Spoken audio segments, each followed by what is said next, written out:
उपायुक्त चंबा मुकेश रेफ्सपाल ने कहा कि चंबा जिले में स्वास्थ्य विभाग, पंचायत प्रतिनिधियों, स्वयंसेवी संस्थाओं, स्वास्थ्य कर्मियों और आशा वर्करों के सहयोग से क्षय रोग उन्मूलन की दिशा में बेहतर कार्य कर रहा है। उसी के परिणाम स्वरूप चंबा जिले में 7 दिसंबर 2024 से 17 मार्च 2025 तक चलाए गए 100 दिवसीय टीबी मुक्त भारत अभियान के दौरान प्रत्येक चिकित्सा खंड में टीबी रोग से संबंधित संवेदनशील आबादी की गहन जांच की गई और इस बारे में लोगों को जागरूक भी किया गया। उन्होंने जिलावासियों से अपील की है कि वो टीबी रोगियों को पौष्टिक आहार प्रदान करने के लिए निक्षय मित्र योजना में ज्यादा से ज्यादा भागीदारी बने ताकि सही उपचार तथा पौष्टिक आहार के द्वारा टीबी मुक्त अभियान के 100% लक्ष्यों को हासिल किया जा सके। उपायुक्त चंबा मुकेश रेफ्सपाल ने पंचायत प्रतिनिधियों और स्वयंसेवी संस्थाओं के प्रतिनिधियों से अपने अपने क्षेत्रों में नशा मुक्त समाज की परिकल्पना को साकार करने में अपनी महत्वपूर्ण भूमिका अदा करने की भी अपील की। उन्होंने कहा कि नशे का बढ़ता प्रचलन शहरों के साथ साथ अब ग्रामीण क्षेत्रों में भी अपने पांव पसार रहा है, जिसकी रोकथाम के लिए सरकार और प्रशासन द्वारा किए जा रहे प्रयासों के साथ साथ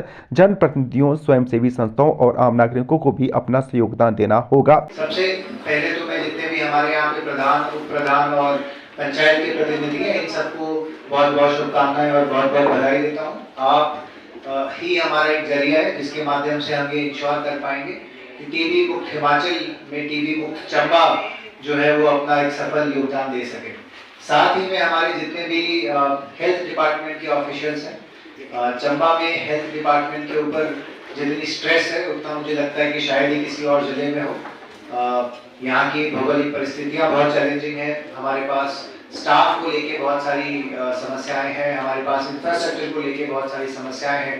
परंतु इन सब के उपरांत भी हेल्थ डिपार्टमेंट के जो ऑफिसर्स हैं, जो ऑफिशियल्स हैं, वो सभी कार्यक्रम में, चाहे वो टीबी मुक्त की बात हो, चाहे हाइपरटेंशन और डायबिटीज की टेस्टिंग के बारे में हो, या हमारी जो रूटीन इम्यूनाइजेशंस की चलते हैं, रूटीन वैक्सीनेशन के प्रोग्राम्स चलते हैं, सभी में दे इंश्योर कि चंबा जिले की जो परफॉर्मेंस है, चंबा जिले की जो भागीदारी है, वो किसी भी प्रकार से कम ना हो। हमारे वो बच्चे, हमारे जो युवक युवतियाँ जो कि इस नशे की लत से प्रभावित हो चुके हैं,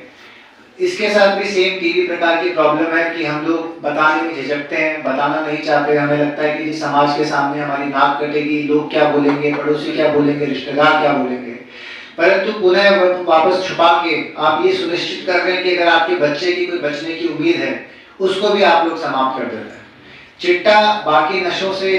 इसलिए भिन्न है क्योंकि एक तो उसकी लत बड़ी रफ्तार से लगती है, साथ ही में वो आपके ब्रेन को इस प्रकार से अफेक्ट करता है कि अपने स्तर पे उसे छोड़ना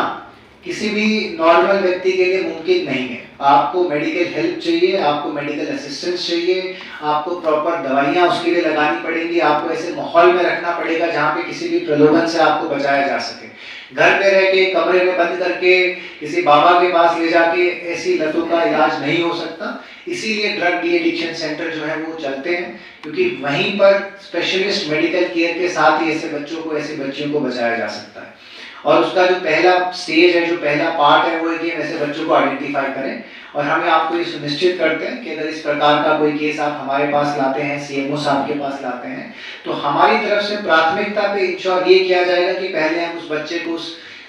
नशे के चक्कर से बाहर निकालें, ना कि ये कि भाई हम इस पर कानूनी कार्रवाई करके इसको जेल में डाल दें। तो उसमें आप लोगों का सपोर्ट चाहिए। मुझे लगता है कि थोड़ा अभी भी इस चीज में झिझक जो है वो अभी भी प्रेजेंट है। कहीं से भी इस प्रकार की ना कोई इनपुट्स आती है, ना कोई रिपोर्ट्स आते हैं कि भाई ये बच्चे हैं या बच्चियां हैं जो कि इस कारण से, इस नशे के कारण जो है वो जूझ रही है। दूसरा जो पहलू है जहाँ पे कानूनी कार्रवाई की बात है, वो इनपुट्स फिर भी पुलिस के पास रेगुलरली आते हैं कि ये व्यक्ति है या ये लोग हैं जो कि इस प्रकार के नशे को बेचते हैं, परंतु जो बच्चे हमारे प्रभावित हैं उनको बचाने की डायरेक्शन में भी प्रभावी कदम उठाने की जरूरत है।